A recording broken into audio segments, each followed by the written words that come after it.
Hello everyone, आज हम लोग ऑस्टियोमाइलाइटिस के बारे में पढ़ेंगे। इससे पहले हम लोग 3 बोन डिजीज के बारे में पढ़ चुके हैं। ऑस्टियोपोरोसिस, ऑस्टियोआर्थराइटिस और ऑस्टियोमेलेसिया। ठीक है, ये 3 बोन डिजीज जो है इसके बारे में हम लोग पढ़ चुके हैं। आज हम लोग पढ़ेंगे ऑस्टियोमाइलाइटिस के बारे में। ठीक है, तो इसमें भी क्या, अब हम लोग स्टार्ट करते हैं लेक्चर। इसमें भी क्या आ रहा है आप देखेंगे, यहाँ पे TIS आ रहा है। ठीक है, जहाँ पे भी TIS आता है, टिस आता है, तो इसका मतलब होता है वहाँ पे इन्फ्लामेशन हो रही है, इन्फेक्शन हो रहा है। ठीक है, इससे पहले इन्फेक्शन वाला ये था अर्थराइटिस था, इसको भी हम लोगों ने पढ़ा था। तो यहाँ पे क्या, osteomyelitis is an infection. Osteomyelitis भी एक इन्फेक्शन है बोन का रिजल्ट, जिसमें क्या होता है, पहले तो इन्फ्लामेशन होगी। इन्फ्लामेशन क्या होता है, वहाँ पे पेन होगा, सूजन होगा, टेंडरनेस हो जाएगी, इन्फ्लामेशन होगा। ठीक है, इन्फ्लामेशन के बाद वहाँ पे नेक्रोसिस होगा। नेक्रोसिस क्या कहलाता है कि वहाँ पे बोन का जो होगा ब्रेकडाउन शुरू हो जाएगा, बोन टिश्यू का ब्रेकडाउन। नेक्रोसिस क्या होती है, टिश्यू ब्रेकडाउन होती है, टिश्यू डिस्ट्रक्शन बोले। ठीक है, टिश्यू डिस्ट्रक्शन यानी टिश्यू का टूटना, ब्रेकडाउन होना। ठीक है, बोन टिश्यू का। ठीक है, ये कहलाएगी नेक्रोसिस। फिर फॉर्मेशन ऑफ न्यू बोन। अब क्या होता है कि हमारे बॉडी में कहीं चोट लग जाती है, सपोज मान लेते हैं स्किन पे कहीं चोट लग जाती है, तो कुछ टाइम बाद वो स्किन हील हो जाती है, वो घाव हील हो जाता है, वहाँ पे एक नया स्किन बन जाता है। ठीक है, तो ठीक उसी तरह बोन में होता है कि अगर किसी तरह का इन्फेक्शन हो गया है, ठीक है, इन्फेक्शन हो गया है, वहाँ पे बैक्टीरिया ने इन्फेक्ट कर दिया है, वहाँ पे इन्फ्लामेशन होगी, टेंडरनेस होगा, वहाँ पे दर्द होगा। ठीक है, उसके बाद वहाँ का जो इन्फेक्टेड पार्ट रहेगा वो उसकी ब्रेकडाउन, उसका डिस्ट्रक्शन वो खत्म होगा। ठीक है, जो पार्ट अफेक्टेड रहेगा वो खत्म होगा। फिर खत्म होने के बाद वहाँ पे नया बोन बनना शुरू हो जाएगा। ठीक है, तो ये प्रोसेस पूरा क्या कहलाती है, ऑस्टियोमाइलाइटिस का कहलाती है। ठीक है, ऑस्टियो का मतलब होता है बोन, TIS यानी इन्फ्लामेशन होगी यहाँ पे। ठीक है, समझ आ रही है बात। इसमें तीनों प्रोसेस होता है, इन्फ्लामेशन होगी, नेक्रोसिस होगी और फिर लास्ट में नया बोन भी बनेगा वहाँ पे। ठीक है, तो सबसे पहले इसमें देखते हैं क्लासिफिकेशन। पैथोफिजियोलॉजी में देखेंगे ये तीनों प्रोसेस हो कैसे रहा है। ठीक है, इसमें हम लोग देखेंगे कि टाइप्स ऑफ ऑस्टियोमाइलाइटिस। ठीक है, क्लासिफिकेशन। तो इसमें 3 क्लासिफिकेशन होती है ऑस्टियोमाइलाइटिस की। सबसे पहला है हेमेटोजेनस ऑस्टियोमाइलाइटिस। हेमेटोजेनस, हिम वर्ड से क्या समझते हैं कि ब्लड से रिलेटेड है, आप समझिए। ठीक है, हिम से क्या होता है, ब्लड से रिलेटेड है।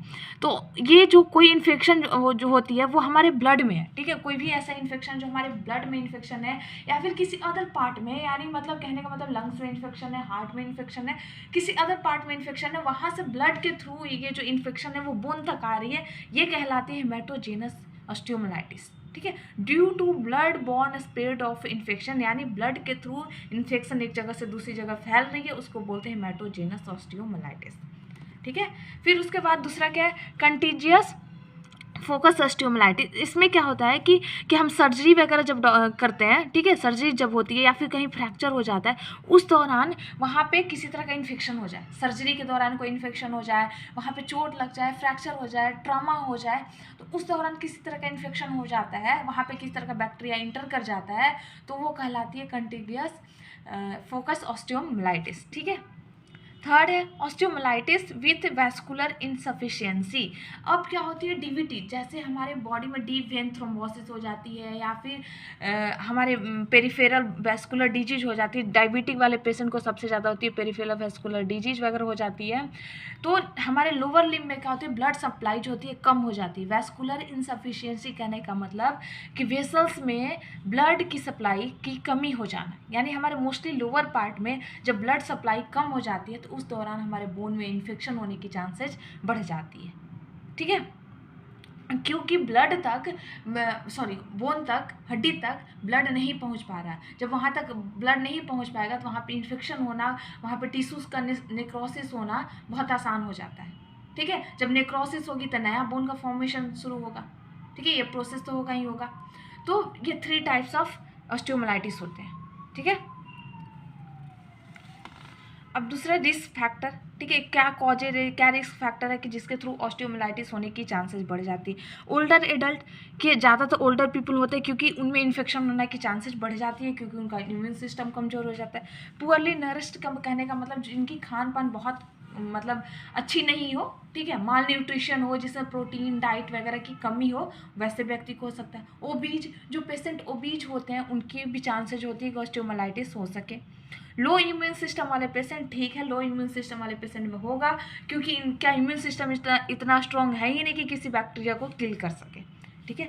डायबिटीज़ वाले पेशेंट को होती है, क्योंकि डायबिटीज़ वाला जो पेशेंट होता है उसमें वैस्कुलर इंसफिशियंसी हो जाती है, यानी लोअर पार्ट में ब्लड की सप्लाई में कमी आने लगती है, ठीक है। रेमेटॉइड अर्थराइटिस, ये जो होती है अर्थराइटिस ऑटो इम्यून होती है, यानी हमारा खुद का इम्यून सिस्टम ही हमारे बोन पे अटैक करना शुरू कर देता है, ठीक है।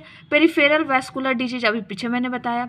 Receiving long term corticosteroid therapy, अगर जो व्यक्ति बहुत लंबे समय से स्टेरॉइड ले रहा है, ठीक है, स्टेरॉइड मेडिसिन ले रहा है, उसमें चांस है, क्योंकि स्टेरॉइड जो होती है हमारे इम्यून सिस्टम को वीक करती है।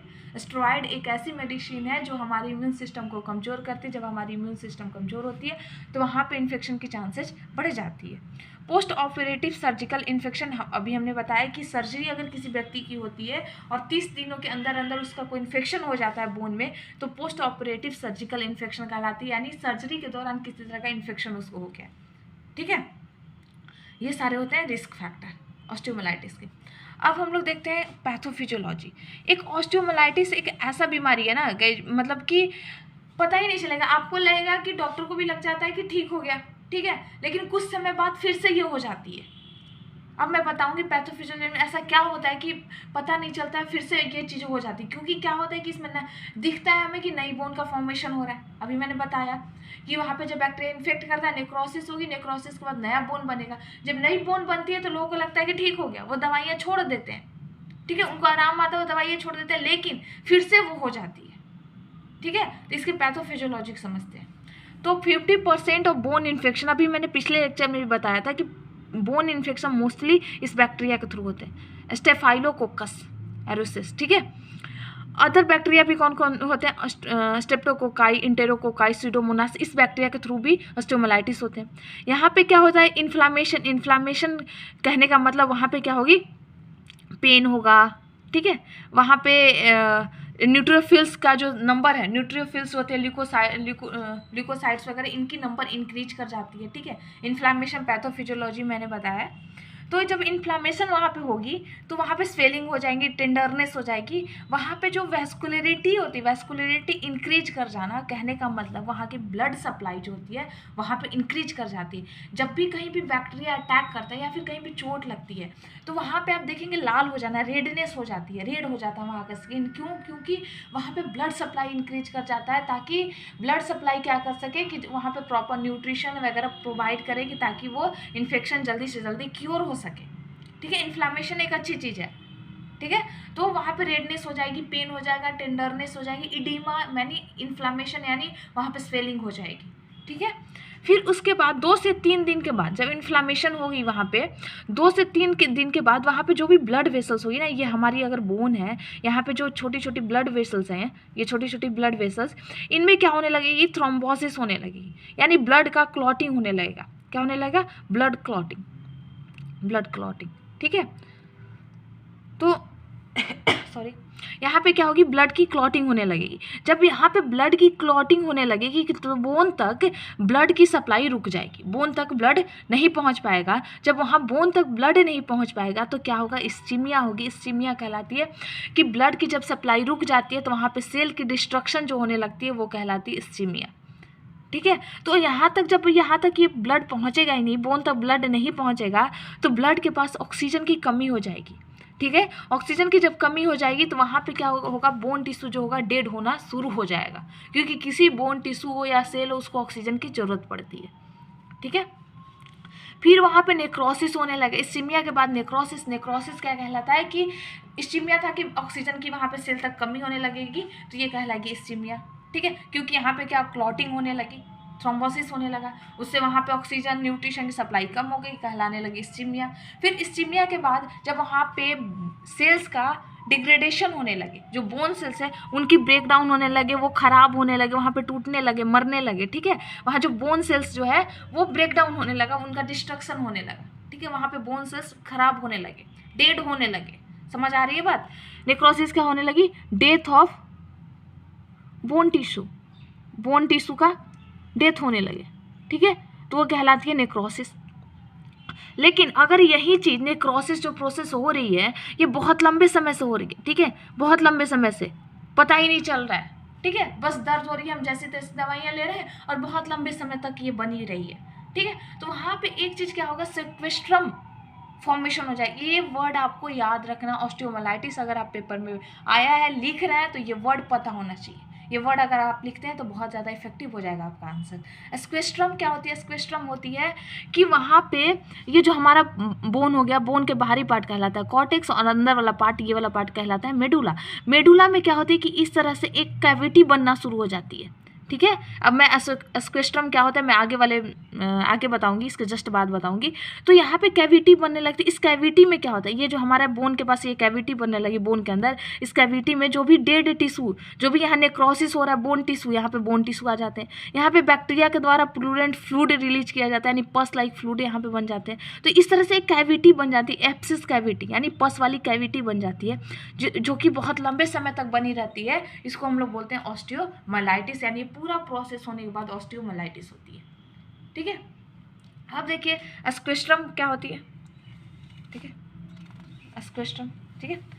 इस वर्ड को समझिए। तो एप्सिस कैविटी, ये हमारा कॉर्टेक्स है मेडुला, ये एक एप्सिस कैविटी बन जाती है, यानी जिसमें पस होता है, प्लूरेंट फ्लूइड होती है, जो फ्लूइड हमारे बॉडी के लिए अच्छी नहीं होती, वैसा बैक्टीरिया फ्लूइड बनाता है, जो कि कंटेन उसमें क्या रहती है, डेड बोन टिश्यू। जो भी यहाँ पे बोन टिश्यू टूट रहे हैं ना, जो बोन टिश्यू यहाँ से टूट रहे हैं, इस कैविटी में आके आ जाते हैं, ठीक है। इस कैविटी में न्यूट्रोफिल्स भी होता है, बैक्टीरिया भी होते हैं, और कुछ ऐसे डेड टिश्यू भी होते हैं, ठीक है। It is not easily heal और ड्रेन। इस जो स्क्वेस्ट्रम है इसको आसानी से बाहर नहीं किया जा सकता, बाहर नहीं निकाला जा सकता, ठीक है। ये ना तो आसानी से हील हो पाता है, ना तो आसानी से ये ठीक हो पाता है। क्यों? क्योंकि यहाँ पे पहले ही मैंने बताया कि ब्लड सप्लाई कम हो जाती है। जब वहाँ पे ब्लड सप्लाई ही कम हो जाएगी तो वहाँ से जो भी खराब चीज़ें हैं वो तो बाहर निकल नहीं पाएगी। हमारे ब्लड का क्या काम होता है कि जो न्यूट्रिशन ऑक्सीजन को वहाँ तक पहुँचाना, वहाँ से कार्बन डाइऑक्साइड और वेस्ट मटेरियल को बाहर करना, ठीक है, किडनी तक पहुँचाना, लंग्स तक पहुँचाना, ठीक है। लेकिन जब यहाँ पे ब्लड सप्लाई ही कम हो गई तो यहाँ से ये जो मटेरियल जो बन रहा है, जो अच्छी नहीं है ये मटेरियल, ये तो बाहर जा नहीं पाएगी, क्योंकि यहाँ पे ब्लड सप्लाई कम हो रखा है। तो ये जल्दी हील नहीं हो पाती है, जल्दी ड्रेन आउट नहीं हो पाती है, ठीक है। अब यहाँ पे क्या होता है कि जब ये बोन टूटने लगता है, ये टूटने लगेगा तो यहाँ पे नई बोन की फॉर्मेशन हो जाएगी। यहाँ पे कुछ नया बोन बाहर से बनना शुरू हो जाएगा, यहाँ नई बोन बनना शुरू होगी। जो बोन खराब होते जाएगी उसकी जगह नई बोन बननी शुरू हो जाएगी। जब नई बोन बननी शुरू हो जाती है तो ऐसा लगता है कि ये चीज़ें ठीक हो रही, लेकिन ये बोन के अंदर फिर भी ये कैविटी बनी रहती है, ठीक है। ये कैविटी बनी रहती है क्योंकि ये बहुत लंबा टाइम लेती है ठीक होने में, लोगों को पता भी नहीं चलता, और ये कैविटी अंदर बनी रहती है। फिर 1-2 साल बाद फिर से बड़ा हो जाता है, ठीक है, क्योंकि उसके ऊपर नई बोन बन जाती है, ढक जाता है और पता ही नहीं चलता है, ठीक है। तो ऑस्टियोमाइलाइटिस का अगर केस हो तो आपको ध्यान रखना होगा, ठीक है। अब इसका क्लिनिकल मैनिफेस्टेशन देखिए, सिम्टम्स क्या क्या होंगे। अगर हिमेटोजेनस ऑस्टियोमाइलाइटिस यानी हमारे ब्लड के थ्रू इन्फेक्शन आया है, तो ब्लड में हमें पता है कि ब्लड से रिलेटेड कोई इन्फेक्शन होती है तो हमें ठंड लगती है, हाई फीवर आता है, रैपिड पल्स हो जाता है, पल्स रेट ज़्यादा हो जाता है, मैलाइसिस यानी थकान हो जाती है, ठीक है। अगर वो इन्फेक्शन हमारे कॉर्टेक्स से पेरिस्टोनम या फिर सॉफ्ट टिश्यू, यहाँ पे हमारा जो ये मैंने बताया था कि हमारे बोन है, ये बाहरी वाला इसका कॉर्टेक्स कहलाता है, अंदर वाला मेडुला या फिर पेरिस्टोम, या फिर बाहर की जो सॉफ्ट टिश्यू उनको भी अफेक्ट करना ये शुरू कर दिया, ठीक है। तो वहाँ पे क्या होगी, उस बोन के पास जहाँ भी इफेक्ट किया वहाँ पे पेन होगा, स्वेलन होंगी, एक्सटर्नली टेंडरनेस, वहाँ पे बहुत ज़्यादा टेंडरनेस हो जाएगा, pulsating pain during movement. Pulsating pain कहलाता है कि जब हम चलेंगे तब हमें बहुत जोर की दर्द महसूस होगी, ठीक है। जब हम रेस्ट करेंगे तो हमें आराम लगेगा, फिर चलेंगे फिर हमें बहुत दर्द होगा, तो ये कहलाती है पल्सेटिंग पेन, ठीक है। Assessment and diagnostic finding. अब कैसे एसेस करेंगे, सबसे पहले history and physical examination. History हम पूछेंगे कि कहीं आपने कोई सर्जरी तो नहीं कराया है, कहीं आपने कुछ ऐसी ट्रमा या फिर फ्रैक्चर तो नहीं हुई है। फिजिकल एग्जामिनेशन, उस बोन के पास हम टच करके देखेंगे, उस बोन के पास देखेंगे स्वेलन हो रखा है कि नहीं, कितना दर्द हो रहा है, चलने पर दर्द हो रहा है, क्या हो रहा है, ये सारी चीज़ें हम फिजिकल एग्जामिनेशन में चेक करेंगे। MRI करेंगे, CT स्कैन करेंगे, ESR test, ESR erythrocyte sedimentation test. अगर ESR एक ब्लड टेस्ट है, ठीक है, इरेथ्रोसाइट सेडिमेंटेशन टेस्ट। अगर हम इसमें क्या करते हैं कि हम अपना ब्लड लेते हैं किसी का भी और उसमें देखते हैं कि कितनी जल्दी जो होती है नीचे में इरेथ्रोसाइट यानी RBC आके बैठ जा रहा है, ठीक है, नीचे तली में RBC आ रहा है, ठीक है। तो इरेथ्रोसाइट सेडिमेंटेशन टेस्ट अगर ESR जो है वो अगर हाई आती है, ठीक है, अगर हाई आती है तो इसका मतलब कि वहाँ पे बॉडी में कहीं ना कहीं इन्फेक्शन हो रखा है। WBC काउंट बढ़ जाएगा हमारी बॉडी में, क्योंकि इन्फेक्शन के द्वारा WBC काउंट बढ़ जाता है। ठीक है, ये सारे ब्लड रिपोर्ट से देख सकते हैं, बाकी MRI, CT स्कैन, एक्सरे करा सकते हैं। ठीक है, अब प्रिवेंशन, अब ये चीज़ें क्या है कि एक इन्फेक्शन है, ठीक है, तो इन्फेक्शन को हम प्रिवेंट तो कर सकते हैं ना। इन्फेक्शन जिस तरीके से हो रहा है, जिन कॉजेज से हो रहा है, हम उसको प्रिवेंट कर सकते हैं। तो इसके लिए प्रिवेंशन बहुत ज़रूरी होती है। ठीक है, प्रिवेंशन ऑस्टियोमाइलाइटिस के लिए प्रिवेंशन मेन गोल होता है। ठीक है, ऑर्थोपेडिक अगर किसी तरह का सर्जरी होना है तो अगर उस पेशेंट को, जिस पेशेंट को ऑर्थोपेडिक, ऑर्थो से रिलेटेड यानी हड्डियों से रिलेटेड कोई सर्जरी होना है, तो हम उस पेशेंट को अगर किसी तरह का UTI, सोर थ्रोट या फिर किसी तरह का कॉमन इन्फेक्शन भी हो, इवन वायरल फीवर भी हो, बैक्टीरियल फीवर इन्फेक्शन हो, किसी भी तरह का कोई भी इन्फेक्शन हो, तो हम उस सर्जरी को रोक देते हैं, उस सर्जरी को पोस्टपोन कर देते हैं, बाद में करते हैं। ठीक है, जब ठीक हो जाती है इन्फेक्शन। ठीक है, ये चीज़ हम प्रिवेंट कर सकते हैं। प्रोफोलाइटिक एंटीबायोटिक्स एडमिनिस्ट्रेशन, यानी सर्जरी के बाद हम उसको कुछ दिनों तक, 24 घंटे या फिर 2 दिन 3 दिन तक हम उसको एंटीबायोटिक चलाते हैं, ताकि उसके बॉडी में किसी तरह का अगर इन्फेक्शन, बैक्टीरिया गया हो तो वो किल हो जाए, मर जाए। ठीक है, urinary catheters and drains are removed as soon as possible, यानी हम जो कैथेटर लगाते हैं यूरिनरी के लिए या फिर किसी तरह का हम ड्रेन लगाए हुए हैं बॉडी में, तो जितना जल्दी हो सके उस चीज़ को हमें रिमूव करना चाहिए, हटाना चाहिए, नहीं कि पड़े रहना चाहिए। ठीक है, उसको हटा देना चाहिए या फिर चेंज कर देना चाहिए, ताकि इन्फेक्शन ना हो। ठीक है, डिक्रीज हेमेटोजेनस ऑस्टियोमाइलाइटिस, ठीक है, इसको डिक्रीज करता है, कम करता है, अगर हम उसको रिमूव कर देते हैं, हटा देते हैं। Aseptic post operative wound care, अब क्या होता है कि जब भी सर्जरी हो जाती है तो उसकी केयर करनी पड़ती है। ठीक है, उस एरिया को जहाँ पे सर्जरी हुई उसको केयर करनी पड़ती है, तो एसेप्टिक तरीके से करेंगे, यानी हम पूरी स्टेरिलिटी को मेंटेन करेंगे ताकि वहाँ पे किसी तरह का कोई इन्फेक्शन बाद में न हो सके। ठीक है, पूरी स्टेरिलिटी को मेंटेन करेंगे। ठीक है, मेडिकल मैनेजमेंट, ठीक है, अब इसका मैनेजमेंट देखते हैं। तो पहला इसमें कॉमन सी चीज़ें देख लेते हैं कि हाइड्रेशन को मेंटेन करेंगे, यानी बॉडी में पानी का जो अमाउंट है उसको मेंटेन करके रखेंगे। डाइट में विटामिन और प्रोटीन का अमाउंट लेंगे ज़्यादा। इमोबलाइज द अफेक्टेड पार्ट, अगर जो पार्ट अफेक्टेड है उस पार्ट को इमोबलाइज, यानी हम उसको किसी चीज़ के सपोर्ट के सहारे रखेंगे। ठीक है, ताकि दर्द कम हो, ज़्यादा से ज़्यादा हम उस पर प्रेशर या फिर भार नहीं डालेंगे उस अफेक्टेड पार्ट को। ठीक है, मान लेते हैं हमारे घुटने वाले हड्डी में वो रखा है, तो हम उसको इमोबलाइज करके, ठीक है, उसको पीलो के सहारे पैर रख के ऐसे रखेंगे ताकि वो उस पर प्रेशर ना पड़े बॉडी का, कम से कम थोड़ा चलेंगे, थोड़ी रेस्ट पोजीशन में रहेंगे।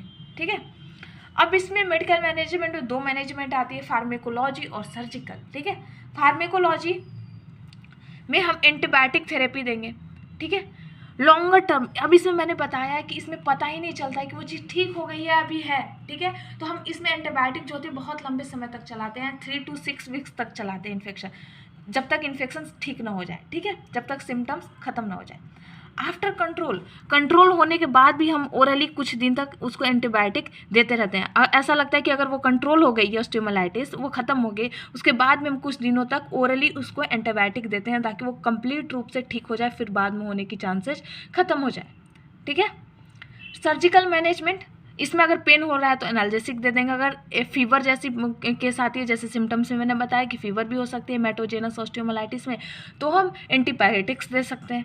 ठीक है, सर्जिकल मैनेजमेंट में इन्फेक्शन अगर chronic not respond to antibiotic, अगर ऑस्टियोमाइलाइटिस जो इन्फेक्शन है वो बहुत लंबे समय से हो रखा है, 3 महीने से ज़्यादा से, और उसमें किसी भी तरह का एंटीबायोटिक काम नहीं कर रहा है, तो हम उसमें सर्जरी करते हैं। एक्सपोज द बोन को हम क्या करते हैं, एक्सपोज कर देते हैं, और वहाँ से जो भी पस और नेक्रेटिक बोन टिश्यूज है उसको बाहर निकाल देते हैं, यानी एस्पिरेट करके बाहर निकाल देते हैं। और वहाँ पे इरिगेशन विथ स्टेरलाइज्ड सॉल्यूशन, ये इरिगेशन जो होती है, ये पहले डॉक्टर अगर जिनकी कम मतलब इन्फेक्शन हो रखी है ना, थोड़ा सा कम, ठीक है, तो उसमें हर हफ्ते ये इरिगेशन होती है, यानी वहाँ पे स्प्रेड करके वहाँ से जो भी मटेरियल उसको बाहर निकाल के वहाँ पे सैलाइन सॉल्यूशन डाल के उसको साफ़ किया जाता है। हर हफ्ते पेशेंट को बुला के किया जाता है। ठीक है, इरिगेटेड विथ सैलाइन सॉल्यूशन ये कर सकते हैं। या फिर अस्क्वेस्ट्रोमिक, ठीक है, अस्क्वेस्ट्रैक्टोमिक, ठीक है, ये जो पस लाइक जो स्ट्रक्चर बन जाती है, जो कैविटी बन रही थी स्क्वेस्ट्रम, ठीक है, बोन में ये जो बन रही थी, इसको हम क्या करते हैं, बाहर निकाल देते हैं, रिमूव कर देते हैं, ठीक है। इस कैविटी को ही जब हम रिमूव कर देंगे तो वहाँ पे इन्फेक्शन कम हो जाएगी, ख़त्म हो जाएगी, क्योंकि इस कैविटी में ही मोस्टली बैक्टीरिया प्रेजेंट होते हैं, उसको बाहर निकाल देते हैं, ठीक है। ये जो कैविटी है, ठीक है। तो आज के लिए बस इतना ही। अगर आपको ये लेक्चर और नोट्स पसंद आई हो तो प्लीज़ चैनल को लाइक एंड सब्सक्राइब करें और शेयर करें, क्योंकि आपके सब्सक्राइब करने से मुझे मोटिवेशन मिलेगा आगे की वीडियो बनाने में। तो थैंक यू वेरी मच।